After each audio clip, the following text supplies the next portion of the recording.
Bienvenidos a esta segunda parte de las jornadas o de la jornada a la que nos ha invitado Diálogo. Gracias a todos los asistentes, a la asociación por invitarme, a esta bonita amistad que surgió con Silvia Carrasco en torno al 2009, cuando yo llegué allí a París como corresponsal.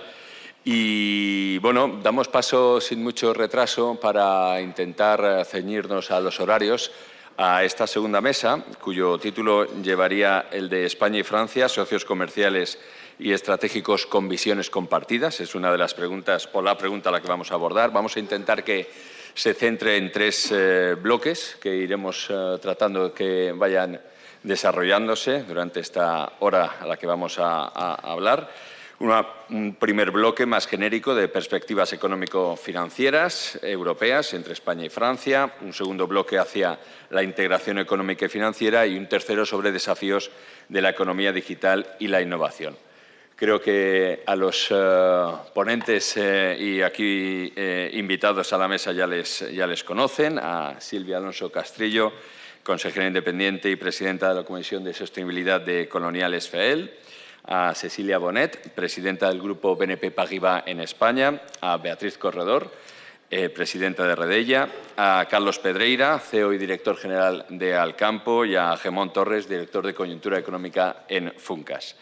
Bueno, pues vamos a empezar, Gemón, en esta primera intervención, digamos, empezar con una visión un poco más macroeconómica. Yo recuerdo muchos mis años en París como corresponsal, cada vez que nos enfrentábamos a algún informe en la OCDE. Por eso, para abrir boca y empezar de una manera más macro, nos gustaría saber sobre qué escenarios macroeconómicos nos estaríamos situando en los próximos 2 años, que prevea Funcas, que prevean otros institutos europeos y qué papel podrían estar jugando España y Francia.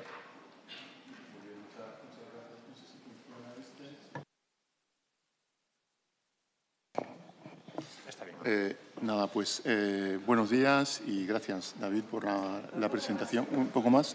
Muy bien. Okay. Lo vamos a pasar. Así. Muy bien. Y bueno, el escenario a que nos enfrentamos es un escenario muy difícil, muy complejo y yo diría casi sin precedentes de la economía mundial y desde luego de la economía europea y dentro de Europa, por supuesto, también en Francia y en España, ¿no? ¿Por qué sin precedentes? Porque sencillamente es un escenario disruptivo. Estamos ante un cambio paradigmático de las reglas del juego multilateral. Hemos esperado durante decenios, prácticamente desde la Segunda Guerra Mundial, con reglas del juego estables desde el punto de vista del comercio internacional, desde el punto de vista también de la defensa, con un tratado relativamente estable y del que nadie dudaba, y también con relaciones comerciales basadas, y esto es muy importante desde el punto de vista de la empresa, y aquí hay muchas, basadas en la eficiencia económica, es decir, y ahí Europa pues, ha sido uno de los grandes campeones, beneficiarios de un sistema económico basado básicamente en la ventaja comparativa, en los intercambios, en reglas comerciales estables, basadas, como digo, en la eficacia, ¿no? Y esto ha cambiado ya desde hace mucho tiempo, en Europa no nos hemos dado cuenta y ahora se ve mucho más, ¿no? Esas reglas multilaterales se cuestionan, se utilizan a fines estratégicos, tanto materiales críticos como el propio comercio internacional, con amenazas que recuerdan un poco lo que pasó en tiempos anteriores. Hay un economista que se llama Albert Fishman, que con muchas relaciones con España, que estudió eso entre las 2 guerras mundiales, ¿no? Y bueno, estamos viendo algo parecido. Y esto cambia completamente, digamos, la situación con una pugna además tecnológica, yo diría hegemónica, entre Estados Unidos y China. Y en ese contexto, bueno, en el corto plazo, se puede decir que la transformación es tan profunda que finalmente los resultados no están tan mal. Es decir, estamos hablando en Europa todavía de un crecimiento mediocre, pero todavía positivo, y en Francia particularmente, superior al de Alemania, siempre se compara Francia y Alemania. Y en el caso de España, liderando el ranking europeo en crecimiento económico. Es decir, en el corto plazo, más o menos la economía europea sigue avanzando, aunque a un ritmo débil y sobre todo con un riesgo muy importante de declive relativo con respecto a Estados Unidos y China, precisamente. Yo creo que ese es el escenario. España lidera ese crecimiento, pero también en el caso de España, con digamos, una aportación muy importante de la demografía, de la inmigración, que explica en parte el crecimiento económico, también la competitividad de la economía española, en parte por la energía. Aquí tenemos muchos representantes y tenemos la suerte de disponer de una energía relativamente barata en comparación europea. Estos son factores que impulsan la economía, pero tampoco España se puede desvincular del todo. Y en el caso de Francia, yo creo que en el fondo la economía no va tan mal como se comenta y como lo dicen en cierto modo las cifras. Lo que pasa es que se ha producido una desconfianza y la confianza y la psicología es muy importante en economía. Los ahorros, por ejemplo, solamente un dato, ahorran aproximadamente el 18% de su renta disponible. Es decir, 1 de cada 5 euros ingresados por los hogares lo ahorran los hogares franceses. Si lo gastaran en parte, tendrían más crecimiento automáticamente. Es solamente un ejemplo de lo que significa la parálisis política en Francia. Aquí tenemos parálisis política también o polarización. Lo que pasa es que no afecta tanto la economía española como es el caso de Francia, pero yo creo que en el medio plazo una convergencia podría producirse hacia tasas de crecimiento menores si Europa no reacciona. Sí, de hecho, perdón, antes hablábamos de este artículo del ESECO de hace algunos días que hablaban de la situación particular de España, ¿no? Que a pesar de no tener presupuestos, que la situación de crecimiento económico que estaba yendo suficientemente bien y bastante consolidada, ¿no? Sí, yo diría que bueno, no hay presupuesto en el sentido de que es un presupuesto prorrogado. Se sabe aquí, ¿no? en el lugar donde precisamente se producen los debates, en fin. Lo que pasa es que, digamos, en primer lugar, la economía dispone de resortes internos, de crecimiento interno muy potentes, que vienen, como digo, de la competitividad. Es una economía muy competitiva. Tenemos no solamente empresas grandes competitivas, pero sobre todo el tejido intermedio, que es fuerte y España gana cuotas de mercado en el exterior. El superávit externo ronda el 3% del PIB. Francia está en equilibrio con menos crecimiento económico, por tanto, es un resultado muy positivo el de España. Y también hay otro elemento que explica que pese a no tener presupuestos, bueno, la economía va bastante bien, que son los fondos europeos. Esto aporta un margen de maniobra muy importante, pero ese margen de maniobra se va a agotar el año que viene.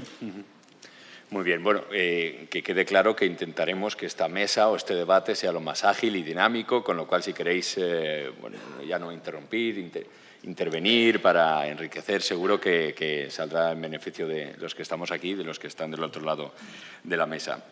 Mesa en la anterior, en la que se ha llegado a decir, por ejemplo, que había cierta dificultad para obtener una balanza equilibrada en inversión industrial. Creo que lo dijo, no sé si estaba ya por aquí, Ramón de Miguel. En todo caso, desde el punto de vista financiero, Cecilia Monet, del grupo BNP Paribas, siempre se habla mucho de esa necesidad de impulsar la reindustrialización, pero también después iría esta necesidad o este objetivo de una integración financiera. ¿Cómo se puede impulsar desde España y desde Francia un mayor grado de integración financiera, o qué necesitamos realmente para que pueda existir una integración financiera como tal? Sí, bueno, pues antes hablábamos de mercado único que aplicaba a casi todo, pues en el casi que no está la banca y los servicios financieros, una parte de los servicios financieros. Yo creo que considerando un poco los grandes retos europeos, ¿no? Yo creo que hay que enmarcarse aquí. El primero, que es el tema de la financiación. El plan Draghi estima que, bueno, si lo hiciéramos son 800.000 millones de euros al año de inversión adicional, y esto habrá que financiarlo, ¿no? Es uno de los grandes temas. Ahí ya hay iniciativas públicas muy importantes desde Francia y España, que son motores en estos temas. Uno es el tema de financiar Europa, Finance Europe. Es verdad que una de las fuerzas de Europa es su tasa de ahorro. Somos países ricos, tenemos europeos ricos y tenemos unas tasas de ahorro muy ricas. Raimon lo decía, ¿no? La dificultad es cómo nos aseguramos de que este ahorro europeo va a ayudar a financiar Europa. España es un muy buen país. En España somos campeones del depósito. Casi el 40% de los ahorros de los españoles están en depósitos sin remunerar o poca remuneración. Claro, esto nos sirve para financiar la economía. Entonces, hay un proyecto impulsado por Francia y España para crear un producto de ahorro para los europeos que esté destinado a financiar proyectos europeos. Luego hay otro proyecto también en lo que están muy involucrados el Tesoro español y el Tesoro francés, que es recuperar el mercado, o sea, dentro de lo que serían los mercados de capitales, hay una dimensión que es la titulización. Se habló mucho de esto en la crisis hace 15 años, ¿no? Se ponen paquetes de créditos y se vende a inversores.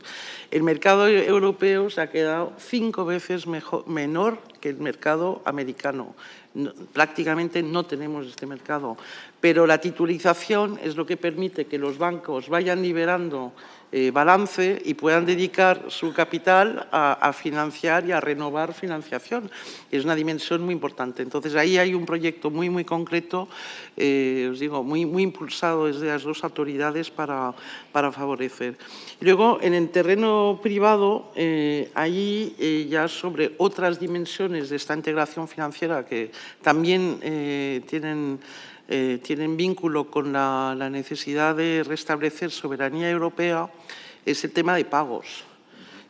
Hoy el 60% de los pagos que los europeos hacen con tarjeta van vía sistemas americanos. O sea, estamos diciendo que la infraestructura de pagos que usamos los europeos para hacernos pagos entre nosotros tiene que pasar por una infraestructura dominada por americanos. Esto sí que es un tema de soberanía. Si alguien un día interviene en este sistema, es que no podemos hacer pagos entre nosotros. Ahí, bueno, hay alguna iniciativa muy relevante, que es la interconexión entre el sistema Bizum, que conocemos aquí en España, y el más de Europa del Norte, que es el Wiro, que hoy ya sirve más de 44 millones de europeos, y entonces con esto favorecer los pagos entre europeos vía un sistema de pago europeo. Es una dimensión importante. Y luego, una iniciativa que quizás va más allá de Europa, pero que también creo que es relevante. Sabéis que ahora se ha puesto de moda los stablecoins. Estos son por decirlo muy básicamente, como criptomonedas, pero que están garantizadas por unos activos. Esto hoy está en manos de los americanos y todo adosado a dólar. Queremos crear un entorno donde, primero, se pueda garantizar que los activos que garantizan este stablecoin sean de primerísima calidad y entonces, la solvencia del sistema y luego no dejar el monopolio al dólar, ¿no? Hay una iniciativa ahí de una decena de bancos del G7 y bueno, de los bancos que lo están impulsando están Santander por España y BNP Paribas por Francia. Entonces, son iniciativas muy concretas que van a favorecer esta integración.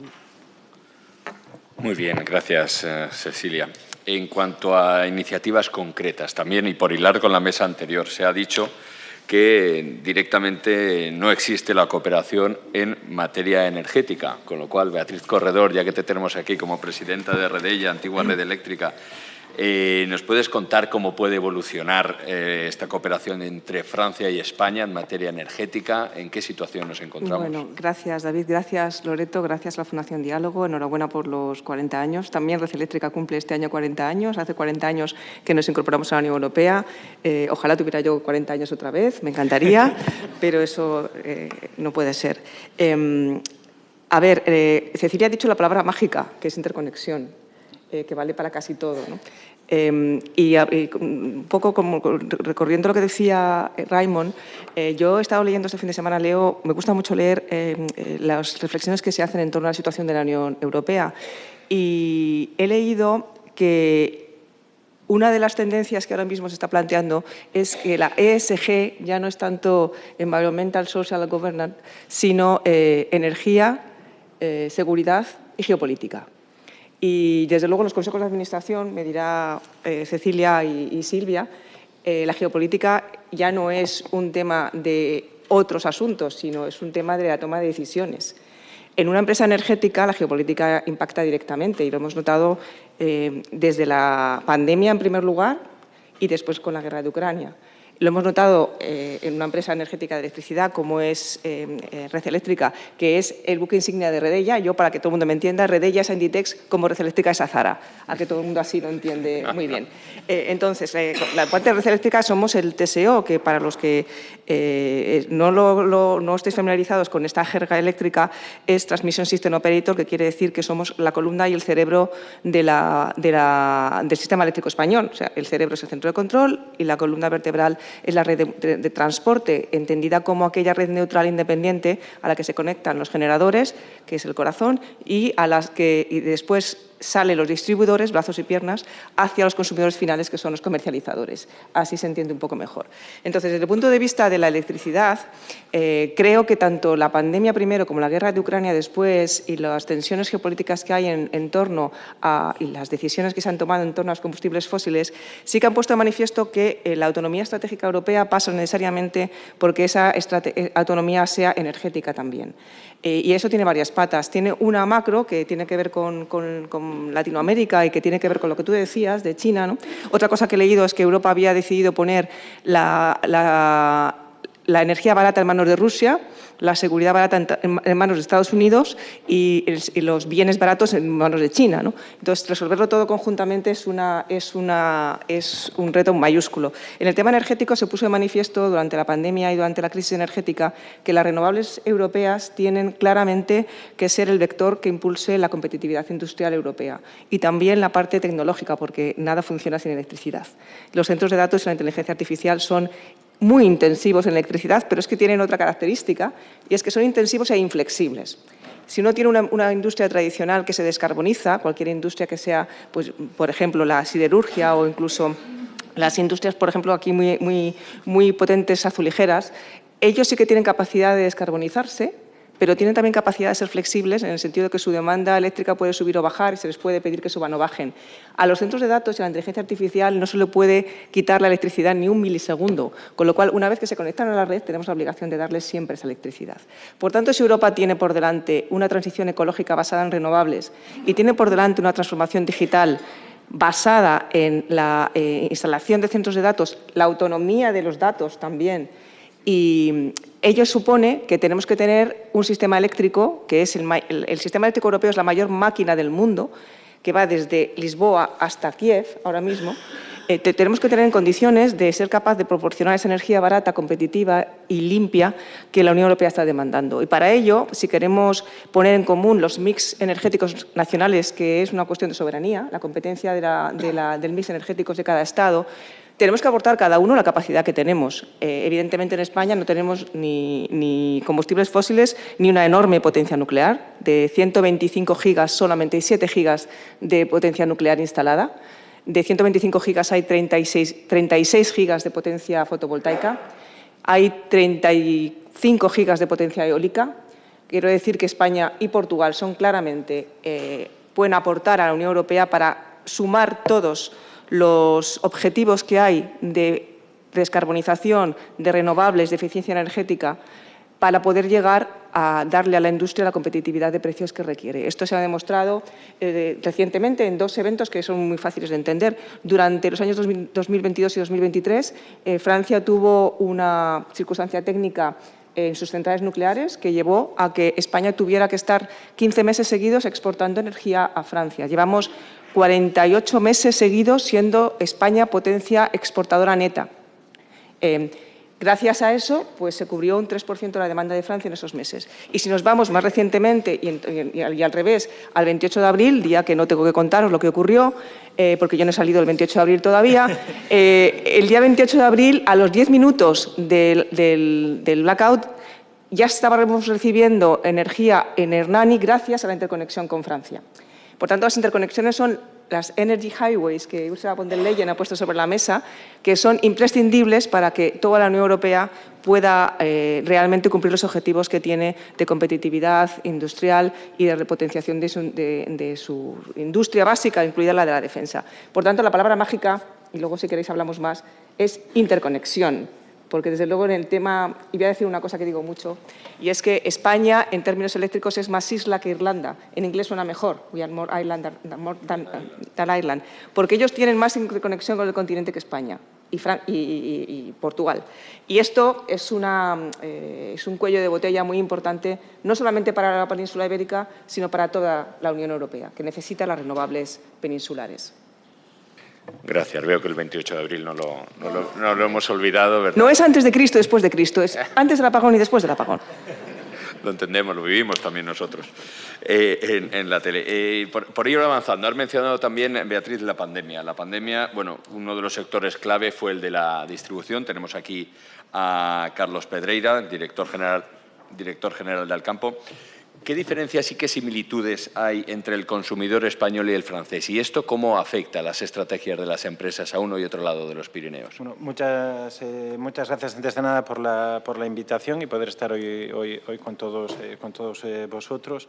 Cuando veía 40 años, pues me recuerda a Diálogo, como lo introdujisteis, que tiene ya 42 años, y la presencia del campo en España, que llevamos ya 44 años desde el 1981. Y sobre esto estoy agradecido porque soy un ferviente europeísta y muy próximo a esta alianza, voy a decir amistad franco-española.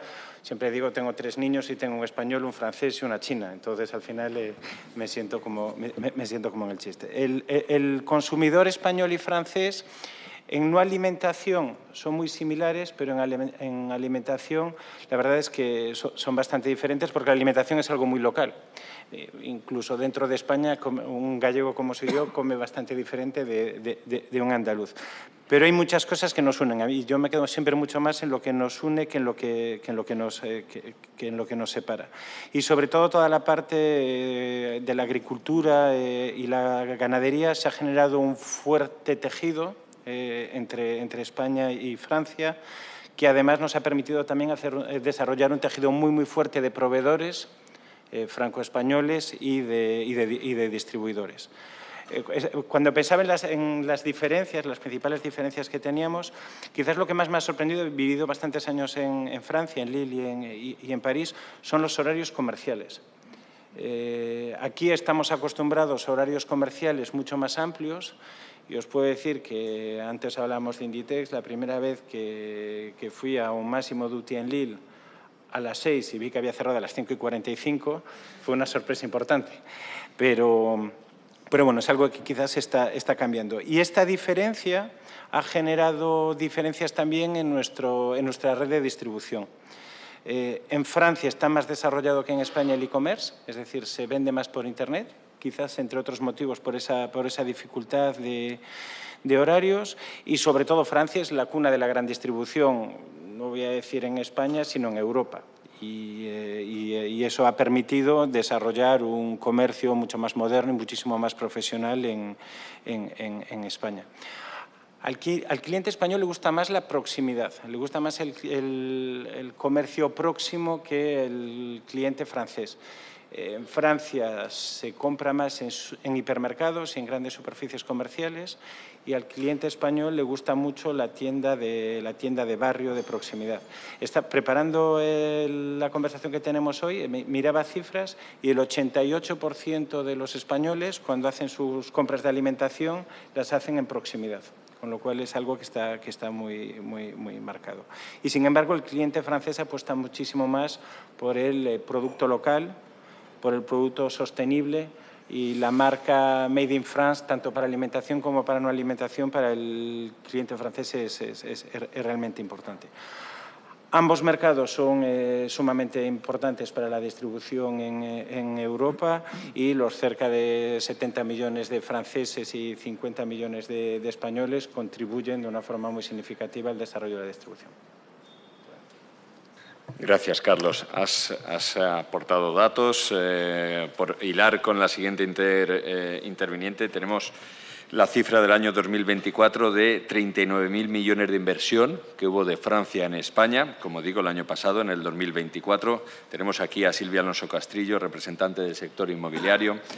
Como ejemplo, Colonial SFL de integración entre Francia y España, desde tu experiencia también a nivel de management que hablábamos antes de subirnos aquí a la mesa. ¿Cuál es el grado real de integración de los mercados inmobiliarios entre España y Francia? ¿O qué posibilidades reales hay también de fusiones entre empresas de ambos países? Muchas gracias, David, y gracias a Diálogo por organizar este evento. Muchísimas gracias. A ver, Colonial es una sociedad bastante atípica. Forma parte del IBEX 35, pero emplea unas 200 personas para gestionar 12.000 millones de activos. Somos quizás la sociedad del IBEX más hispano-francesa o franco-española. De estos 12.000 millones de activos tenemos 1,5 en Barcelona, 3 en Madrid y 7,5 en París. Eso va cambiando porque vamos adquiriendo, vamos vendiendo, pero quiero decir que somos atípicos. Somos unas sociedades que se conocieron en 2004, es decir, que Colonial adquiere en 2004 SFL. ¿SFL qué quiere decir? Quiere decir Société Foncière Lyonnaise, es una sociedad que se fundó en los años 1870. Lo fundó un tal señor Germain que fundó el Crédit Lyonnais, competidor de BNP Paribas, y cuenta la leyenda que su mujer encontraba que lo del banco era una cosa demasiado virtual y que quería ladrillo, lo que en Francia llamamos pierre, no lo llamamos brique, lo llamamos pierre, pero entonces fue así. Entonces, yo he estado entrevistando a varias personas antes de este evento, entre otras a mi presidente, y le pregunto por qué Colonial compra SFL en 2004. Y me dice, por una razón estructural, es que París es el primer mercado inmobiliario de Europa. Siempre lo ha sido y siempre lo ha sido delante de Londres, cosa que ignoramos. Esto es, digamos, estructural. Y luego, coyunturalmente, los principales accionistas de SFL en este momento quieren vender, entre los cuales está el británico Grosvenor, está la Société Générale, está la familia Agnelli, etc. Entonces van y compran, que es un movimiento muy audaz, porque en realidad tú me preguntabas, David, si hay posibilidades de este tipo en Europa. Son muy pocas estas operaciones y, de hecho, nosotros tardamos 20 años en fusionar. Mantenemos el equipo, claro, eso siempre, mantenemos el consejo de administración. Son dos sociedades cotizadas que tienen 20 años de noviazgo antes de casarse. Pero cuando miramos las otras fusiones, ¿qué hay? Unibail, el gran gigante inmobiliario francés, compra la holandesa Rodamco en 2007, es decir, 3 años después que nosotros. Lo que pasa es que fusiona inmediatamente. Entonces, hay muy pocos ejemplos de ese tipo de, digamos, de fusiones transfronterizas. Somos un contraejemplo. Aquí tenemos unas multinacionales francesas, familiar, como Auchan o un banco. Yo le preguntaba a Cecilia antes de venir, oye, ¿cuánta gente tenéis aquí en España? Me dice 5.500. Nosotros somos 200. Es decir, claro, somos una sociedad española que compra una sociedad francesa. Somos un David español que compra un Goliat francés. Es decir, compramos una sociedad que tiene en sus activos el doble de valor que los españoles. Lo cual quiere decir, y disiento un poco con Ramón de Miguel, que se puede invertir en Francia. Vale. Entonces, no sé si respondo así, pero, a ver, el negocio inmobiliario sigue siendo muy local. Se hablaba de que las costumbres alimenticias son muy locales. Yo diría local más que nacional. Tú has dicho la diferencia con Andalucía. Pues no se gestiona igual en Madrid ni en Barcelona, aunque las leyes son nacionales. Entonces, los equipos tienen que ser locales. La legislación es nacional. Hace exactamente un año se votó en las Cortes una propuesta de Sumar que consistía, del grupo Sumar, que consistía en abolir el sistema de las SOCIMIs, es decir, que es un sistema para las sociedades cotizadas inmobiliarias que les permite tributar casi nada. Y no prosperó. No prosperó porque ayudó Junts a que no prosperara. ¿Qué quiere decir esto? Que aunque he dicho que las leyes son nacionales y que los equipos son locales, el capital es completamente internacional. Es decir, que si de pronto decides que en España no hay SOCIMIs, pero en Francia sigue habiendo SIC, Société d'Investissement Immobilier Coté, pues ¿dónde va a ir el capital? Al capital no se le pesca con vinagre. Entonces, eso es lo que pasa.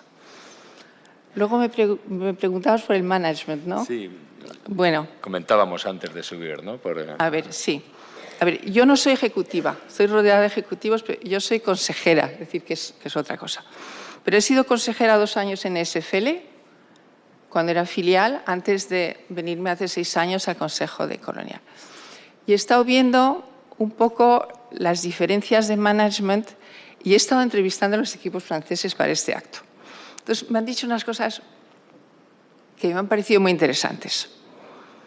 Tenemos que pensar que tenemos unas 100 personas en Francia y unas 100 personas en España. Es decir, que eso es representativo hasta cierto punto, pero os lo digo porque es interesante. Lo primero, dicho por los franceses, los españoles sois muy serios. Muy serios. Comentario, rien à voir avec l'Italie. Por si no lo habéis entendido, nada que ver con Italia. Sois muy litúrgicos, muy ritualistas, es decir, les fascinan nuestras juntas de accionistas, que esté un notario, por ejemplo, les parece algo extraordinario. Luego nos dicen, sois muy próximos en el trato, tuteáis. Nosotros decimos vous, vosotros tuteáis, pero es una proximidad bastante falsa, porque el nivel jerárquico ahí está y pesa. Os reís mucho, pero tenéis menos sentido del humor.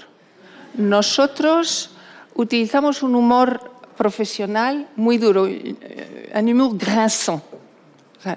Y nos hemos dado cuenta de que tenemos que tener un poco de cuidado porque algunas veces no viene.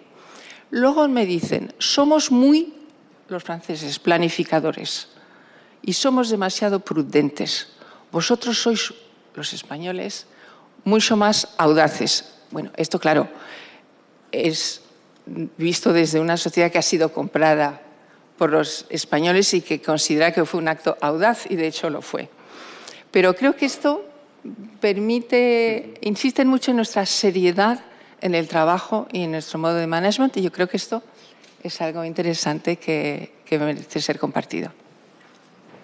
Gracias, Silvia. Por ir avanzando un poco con la temática de la mesa, Cecilia, me gustaría preguntarte qué papel pueden jugar los bancos en la transición verde y digital dentro del marco europeo. Bueno, ya lo están jugando y creo que es interesante ver que los bancos franceses y los españoles nos complementamos bastante, ¿no? Los bancos franceses en general están bastante avanzados en todo lo que es financiación sostenible. Yo creo que también porque la propia sociedad francesa, ¿no?, exige más, está más involucrada, lo que decías del consumo, ¿no?, muy de sostenibilidad de productos, sostenibilidad del embalaje. En el día a día la sociedad francesa es mucho más sensible a estos temas. Y, bueno, nosotros somos un buen ejemplo. BNP Paribas es líder mundial, no europeo, mundial en financiación sostenible. Luego, la banca española es líder en temas digitales. Es el país donde hay más transacciones digitales. Se estima que más o menos el 70% de las operaciones con la banca española son digitales. Y ahí se destacan de otras geografías europeas. Entonces, yo creo que, bueno, y resulta que tanto bancos españoles como franceses estamos en el top de la banca europea. Yo creo que, en el fondo, pues son entidades que van a crear tendencia. Último punto, la banca es un gran consumidor de inteligencia artificial. Yo creo que solo para su propio uso también van a fomentar muchísimo la integración tecnológica, el desarrollo tecnológico. Y Beatriz, por seguir avanzando, que veo que después del apagón del 28 de abril, esta idea de que Francia habría quedado como un poco más protegida, ¿no? Que este flujo energético de sur a norte que nos afectó más a nosotros, el apagón. Hablando de digitalización, ¿qué proyectos conjuntos de interconexiones o de digitalización de redes son claves ahora mismo para avanzar en la integración del mercado energético europeo? A ver, el mercado eléctrico y energético se puede casi tomar como metáfora de lo que Europa tiene que hacer, que es integrarse más. Y para integrarse más son claves precisamente las interconexiones. Para que os hagáis una idea, España y Portugal tienen una interconexión con el resto del sistema eléctrico europeo inferior al 3% de la capacidad instalada, mientras que las recomendaciones de la Unión Europea apuntan al 15% para entender que el mercado está integrado. ¿Cómo sabemos si está o no está integrado? Pues hay una referencia en el precio de la electricidad, que son 2 euros megavatio hora. Si miramos la interconexión con Portugal, que es total, la diferencia, el spread entre ambos precios está en 74 céntimos, mientras que con Francia está de media, por ejemplo, en 22 euros megavatio hora. Esto, evidentemente, demuestra que el sistema eléctrico y energético europeo todavía tiene un camino que recorrer las interconexiones. ¿Qué se está haciendo? Pues llevamos ya unos cuantos años, como saben todos los que están aquí, desarrollando la interconexión más importante entre España y Francia, que es a través del Golfo de Vizcaya. Es una inversión de más de 3.400 millones de euros que ha financiado tanto el Banco Europeo de Inversiones, con 1.200 millones de euros, y el mecanismo Connecting Europe Facility, también con casi 600. Y esto va a suponer que del 3% de interconexiones vamos a ir aproximadamente al 5%, todavía muy lejos del 15%. Habría que seguir reforzando las interconexiones en mi ámbito eléctricas. Hay otras previstas, tanto en gas como en hidrógeno verde. Las interconexiones eléctricas, hay 2 previstas por los Pirineos. Lo que pasa es que para eso es necesaria una coordinación entre todos los países junto con la Unión Europea. Francia ha solicitado, y el paquete de redes que tiene que anunciar la semana que viene la Comisión Europea lo va a recoger, que el refuerzo de las redes interiores de los países, de las redes de transporte, se considere también proyectos de interés comunitario y puedan obtener financiación europea, que me parece razonable, porque las inversiones que hay que hacer en redes no solamente es hacer nueva infraestructura, sino mejorar la que ya existe, y tiene bastante que ver con la digitalización y la introducción de herramientas que permitan hacerlas más eficientes, porque sí que quizá no es muy intuitivo, toda la red de transporte conlleva simultáneamente una red de fibra óptica que permite también que se pueda utilizar la capacidad excedentaria para la transmisión de datos. Y, desde luego, España también es una potencia en fibra óptica. Tiene más fibra óptica que muchos países europeos juntos. Y eso también le da una potencia importante de cara a los centros de datos. Por tanto, las interconexiones son claramente necesarias. Francia tiene una ventaja, y es que está mucho más en el centro de Europa. Nosotros estamos en la esquina y tiene más interconexiones con el resto de países, igual que le pasa a Bélgica, a Holanda. Y Alemania, en estos momentos, se encuentra en una situación de desventaja, puesto que efectivamente había fiado la competitividad de su industria al gas económico procedente de Rusia, y se encontró con una buena instalación de potencia renovable, pero una mala gestión de integración de la renovable, de manera que las redes la pudieran aprovechar bien, ¿no? Y requiere mucha energía renovable que proceda del resto de Europa. Y, por supuesto, los países del Mar del Norte requieren unas redes potentes para incorporar su energía eólica offshore. Por tanto, la clave son las redes. La Unión Europea plantea a 2030 una inversión de más de 580.000 millones de euros en redes. El Gobierno español ha planteado a 2030 para la red de transporte casi 14.000 millones de euros. Esto es muy exigente porque las obras de infraestructura son complicadas de gestionar, básicamente porque la infraestructura se despliega sobre el territorio. En el territorio viven personas y las personas aman a su territorio y tienen mucho que decir sobre cómo se hace este despliegue. Esto es crítico en toda Europa. Ser capaces de gestionar el despliegue de infraestructuras en consenso, con una escucha, con un respeto a las personas que viven en el territorio, es la única manera de que estas infraestructuras salgan. Todos requerimos permisos de ayuntamientos, que son muy beligerantes a los dos lados de los Pirineos, permisos de regiones, permisos de comunidades autónomas, permisos sectoriales. Y es verdad que aunque la Unión Europea ha puesto mucho en la simplificación de los procedimientos y los permisos en general, lo cierto es que a la Unión Europea le falta acción y las decisiones tendrían que ser un poco más hacia cohesionarse más rápidamente. Yo soy en esto pesimista en relación con la capacidad de la Unión Europea para ser ágil. Nos va la supervivencia en ello. Si no somos capaces de hacerlo, seremos absolutamente irrelevantes en el ámbito mundial. Y, desde luego, si no somos capaces de que todo el sistema eléctrico funcione como el principal impulsor del desarrollo europeo en materia de competitividad, lo tendremos muy complicado, muy complicado.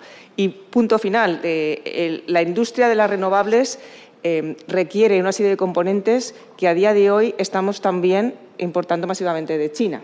No tanto de todas las materias primas, sino de los procesamientos de estas materias primas y la compra de componentes. Europa tendría que hacer, en mi opinión, un esfuerzo enorme de industrializar todo lo que implica refuerzo de la red eléctrica, conversoras, transformadores, reactancias, los compensadores síncronos, cables submarinos. Todo esto que es esencial en el despliegue de redes, Europa tendría que hacerlo de forma muy decidida. Es una industria muy intensiva tanto en talento, imprescindible el talento de ingeniería, como en materiales que Europa necesita. Entonces, por eso digo que el sistema eléctrico y Europa es lo mismo. O nos integramos o por separado es muy difícil que seamos realmente competitivos.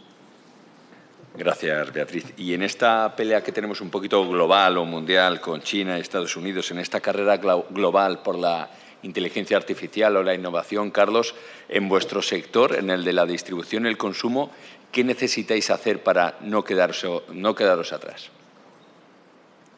Sí, la innovación es esencial dentro de nuestro sector. Y en el mundo del retail, la data, los datos de nuestros clientes y sus hábitos de compra se convierten en un elemento esencial dentro de la creación de valor de nuestras empresas.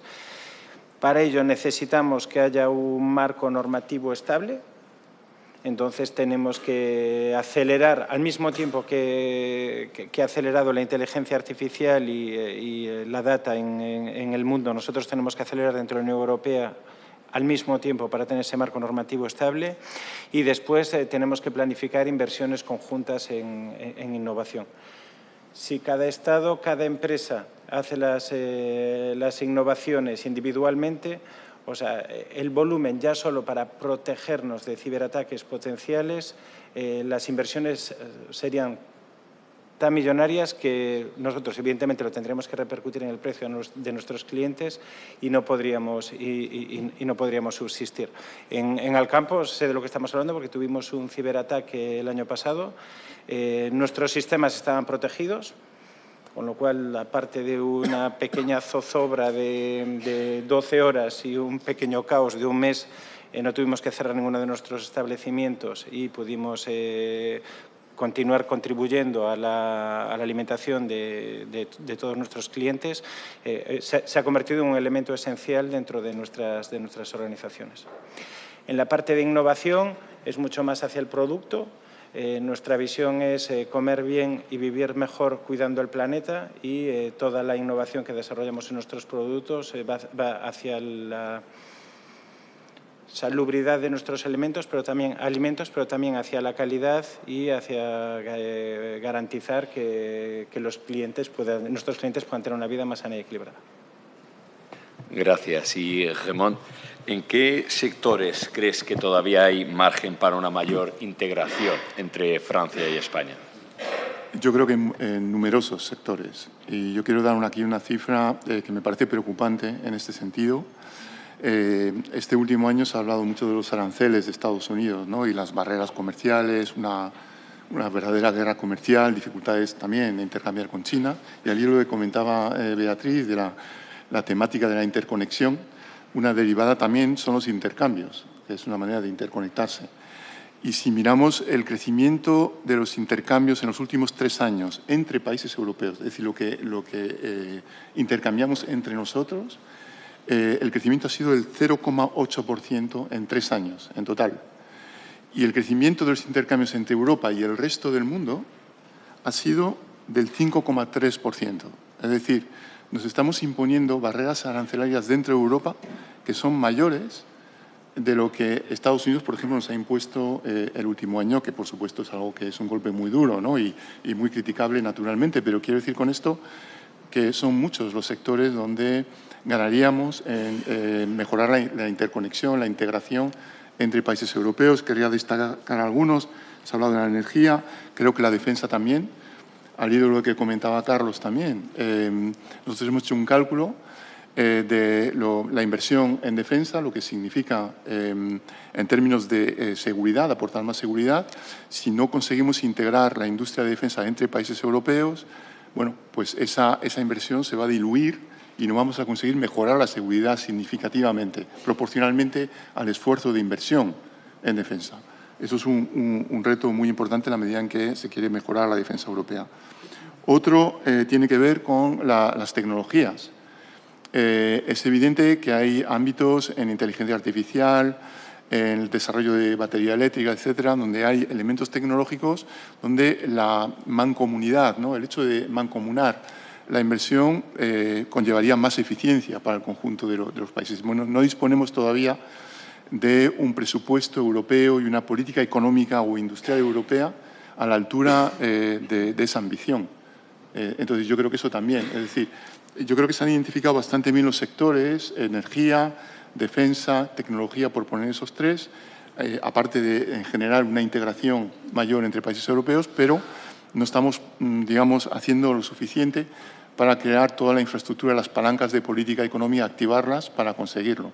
Y lo que esto resulta en lo que se ha llamado una multiplicación de campeones nacionales, es decir, tenemos empresas en algunos sectores estratégicos que son muy potentes a nivel nacional, pero no compiten internacionalmente, porque se han multiplicado ayudas de Estado, etcétera, de manera, hay una inflación de ayudas de Estado que son distorsiones a esa integración, a esa interconexión europea, sin mejorar la eficiencia de conjunto, ¿no? Y yo creo que ahí está realmente el desafío.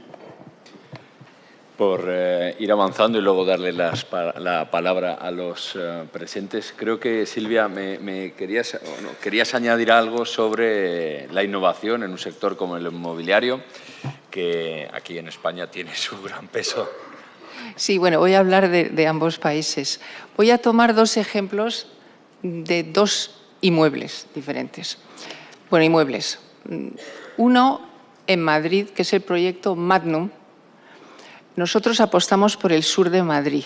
Se habla mucho de Madrid Norte, pero decidimos apostar por la zona de Méndez Álvaro, donde está Repsol. Y hemos construido, solemos comprar y renovar, pero también construimos. Hemos construido 90.000 metros cuadrados y hablo bajo la presencia de Carlos Lamela, que fue nuestro arquitecto. A ver, Carlos, si no digo tonterías. Estos 90.000 metros cuadrados, nosotros sobre todo alquilamos oficinas, pero el ayuntamiento nos pidió que fuera de uso múltiple. Entonces tenemos oficinas, tenemos lo que se llama retail en buen castellano y tenemos viviendas. Bueno, esas viviendas, por ejemplo, el equipo de arquitectura del estudio Lamela los construyó en 3D, es decir, que llegaron los cuartos de baño con unas grúas y se iban poniendo en su sitio. Esto es un ejemplo de lo que se puede hacer en innovación inmobiliaria. Si tomamos desde la concepción arquitectónica, es evidente que la inteligencia artificial va a permitir presentar muchos planos diferentes del mismo inmueble. Es decir, hay una serie de cosas que se van a acelerar muchísimo. Esto es un ejemplo, digamos, español. Si cogemos un ejemplo parisino, muy típico de nosotros, que es renovar un edificio antiguo. Os hablo, para los que conocéis París, du Louvre des Antiquaires, que es un rectángulo de 50 metros por 150 que está frente al Louvre, en la calle de Rivoli, la Place du Palais Royal, donde está el Consejo de Estado, la Rue du Faubourg Saint-Honoré, y en esa época yo era consejera de SFL, y el grupo Richemont, propietario de Cartier, decidió que quería instalar su fundación de arte contemporáneo allí. en el centro de París, al lado del Louvre. Como sabéis, ya había la Fundación Louis Vuitton, que había construido con Frank Gehry un edificio magnífico en el Bois de Boulogne. La Fundación Pinault había adquirido la Bourse du Commerce, que es un edificio magnífico que restauró Tadao Ando, y ellos querían ese inmueble. Es decir, que hemos debido reformar con el arquitecto Jean Nouvel un edificio totalmente protegido en el centro de París, en el que se ha puesto lo último en innovación museográfica. Entre otras cosas, hay que acceder con obras de arte que pueden ser gigantescas en el centro de París. Hay 3 parkings por los que se puede entrar. Y luego el suelo se va abriendo con un sistema de poleas extraordinario y se pueden meter allí, yo diría que artefactos gigantescos. Esto es un ejemplo de innovación, digamos, en arquitectura. Pero también hay innovación, hablábamos de electricidad con Isabel, en el tema energético. Es decir, que en sostenibilidad. Y allí es muy diferente España de Francia. Los equipos trabajan juntos desde antes de la fusión. Pero por el mix energético diferente de España y Francia, el 100% de los edificios en Madrid y Barcelona tiene electricidad de fuente renovable y ese porcentaje baja menos del 50%, incluso al 30% en Francia. Es decir, que Francia tiene un déficit en su mix energético. Nosotros tenemos un déficit nuclear, los españoles, pero ellos tienen un déficit a nivel, digamos, renovable y allí creo que se tienen, nunca mejor dicho, que poner las pilas. Gracias, Silvia. Bueno, vamos a intentar terminar ahí 35, que tenemos alguna de las personas de esta mesa que por agenda tiene que concluir. No sé si alguna de las personas que están aquí en la sala quiere plantear alguna pregunta ante la variedad de los ponentes. Por allí veo una mano. Sí.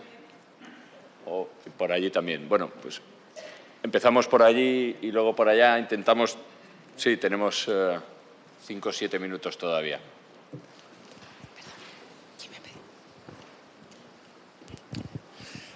Perdón, enhorabuena por el desarrollo de esta mesa. Quería preguntar nada más, ante la gravísima amenaza que ha surgido recientemente de la peste porcina, ¿qué piensa la mesa sobre la cooperación desde Francia con España y de la Unión Europea con España? Supongo, Carlos, que por alusiones es más de tu negociado. Bueno, muchísimas gracias por la pregunta sencilla. No. Yo creo que si en algo la Unión Europea ha avanzado en los últimos años es en todo lo que es cooperación de seguridad alimentaria. Entonces, los productos alimentarios que se encuentran hoy los consumidores, que nos encontramos en todos nuestros establecimientos, podemos tener todos la garantía total que son productos seguros.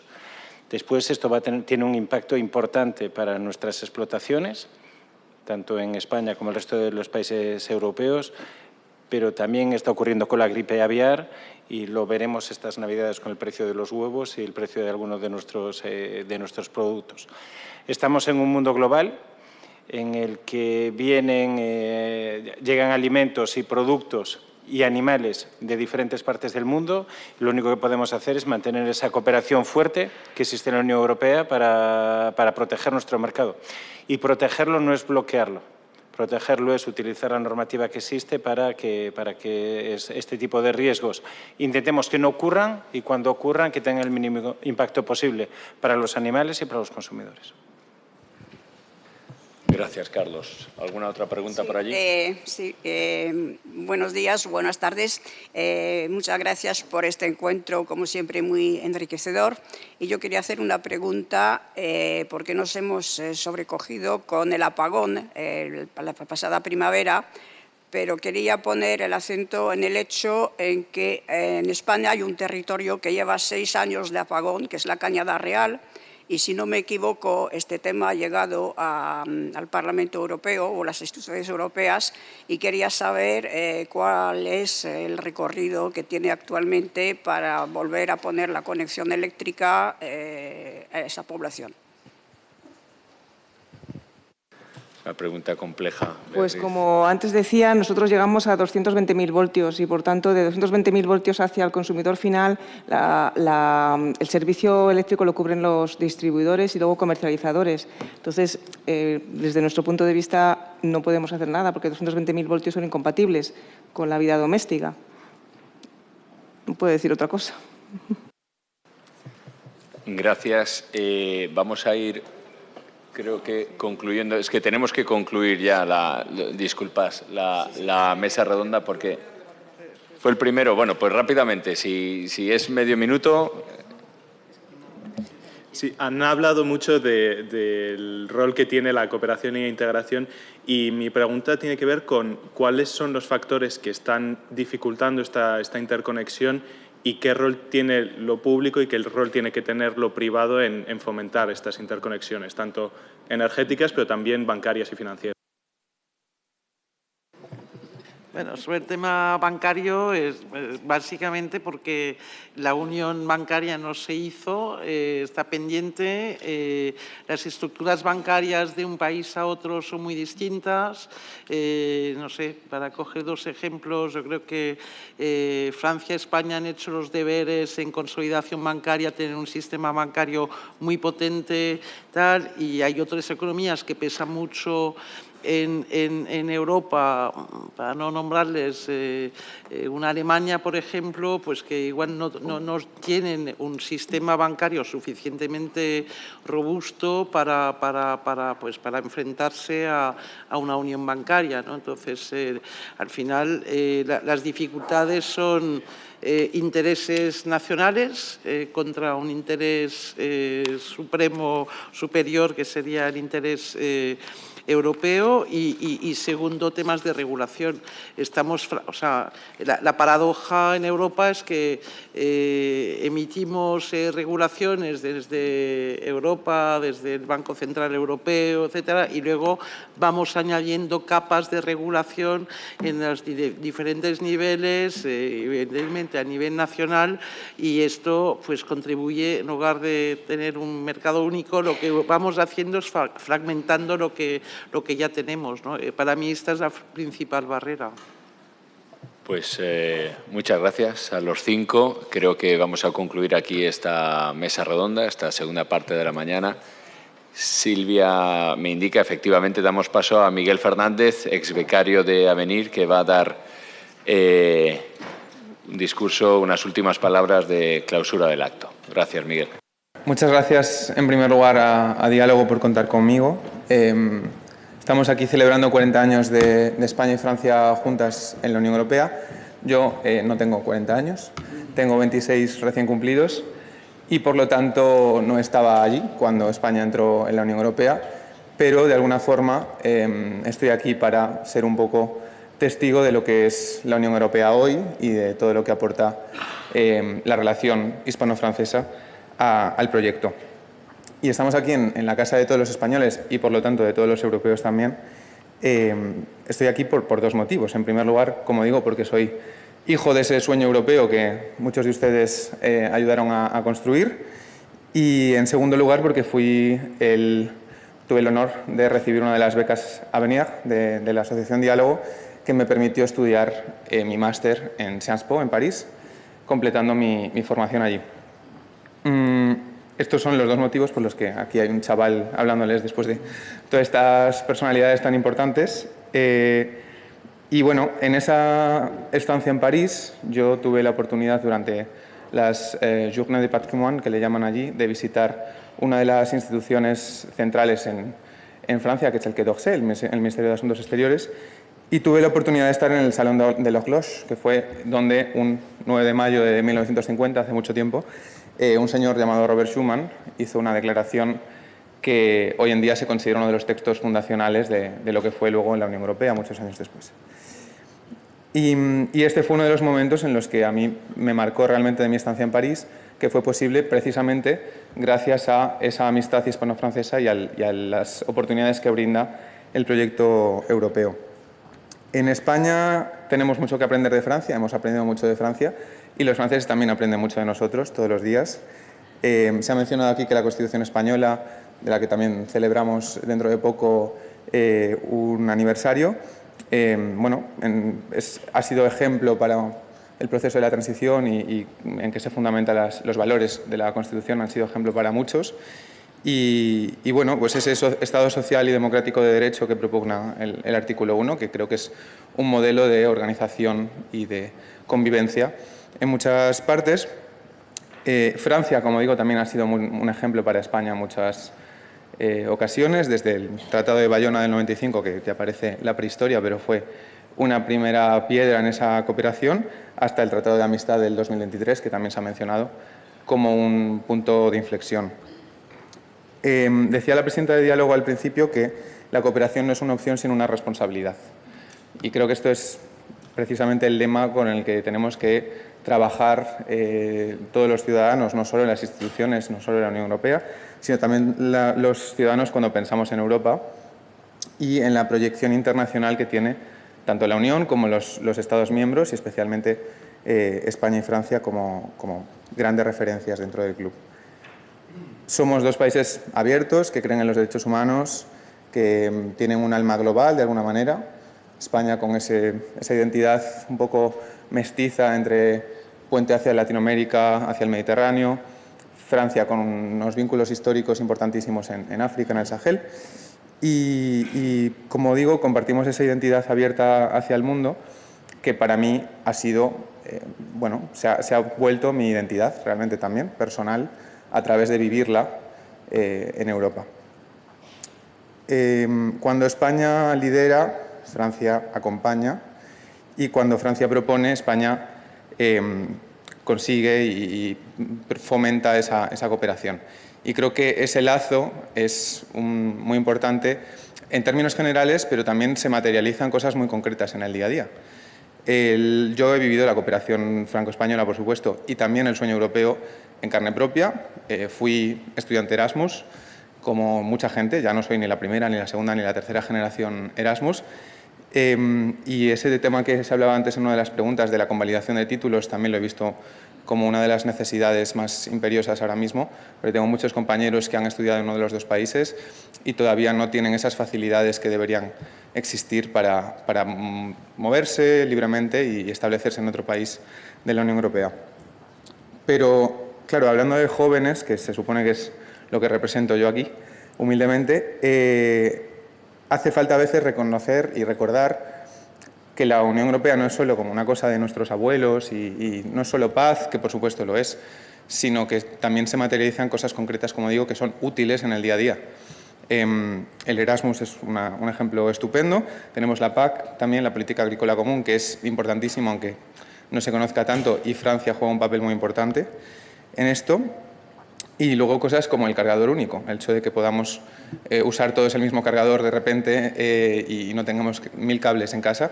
Estos son cosas que nos da la Unión Europea y que en realidad, tanto a los jóvenes como a todos los demás, nos hacen la vida mucho más fácil y que hay que recordar y reivindicar. Pero la Unión Europea también debe ser un proyecto joven, ágil, abierto, transparente, que escuche, porque no puede quedarse enquistado en esa concepción original que parece como muy alejada del día a día de los ciudadanos.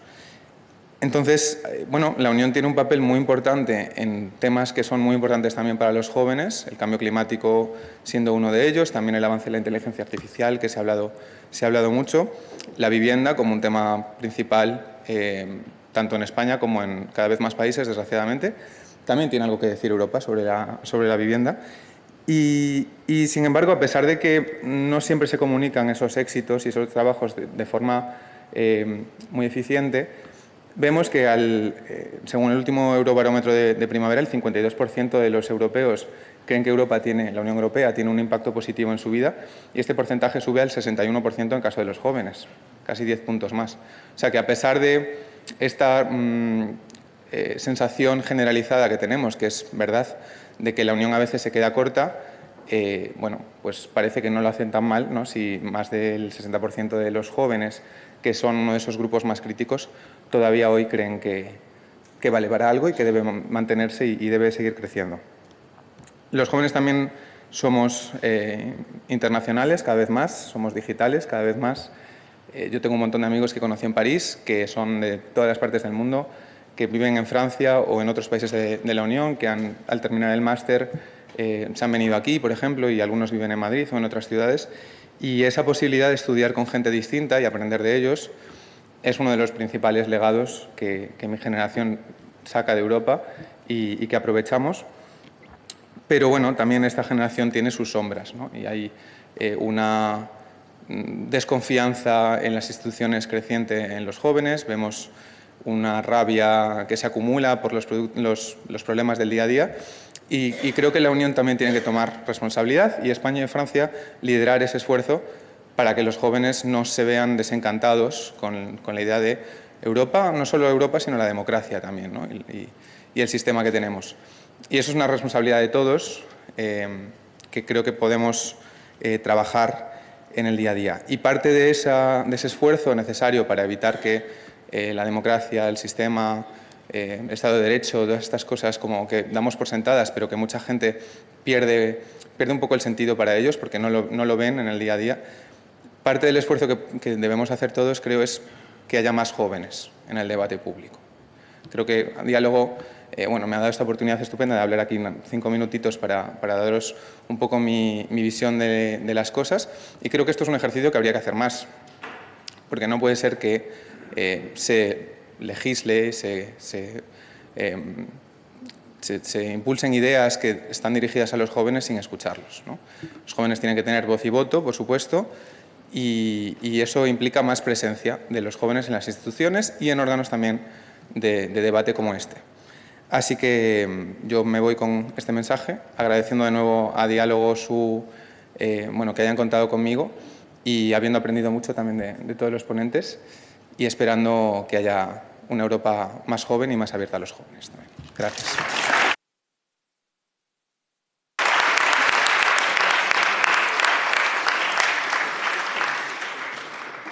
Muchas gracias. Por ya sube Silvia Carrasco, directora de Diálogo.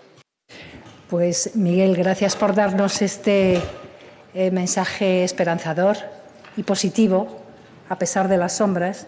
Yo simplemente quiero agradecer a todo el mundo, a los asistentes, a los ponentes, a las empresas que han colaborado en esta jornada y, por supuesto, a la mesa del Congreso y, como decía Loreto antes, al personal de la Cámara que ha ayudado en que esta sala pues pueda ser utilizada por esta asociación, que para nosotros era muy emotivo, justo un mes antes de que se cumpla la entrada de España en la Unión Europea, haber podido celebrar con empresas y con antiguos responsables y con el presidente de Diálogo Francia, que ha venido solo para este acto. Ha sido muy emotivo. Muchísimas gracias y enhorabuena a todos. Os invito, por supuesto, a apoyar a Diálogo haciendo socios, porque para seguir haciendo actos como este tenemos que ser socios y necesitamos socios. Muchísimas gracias.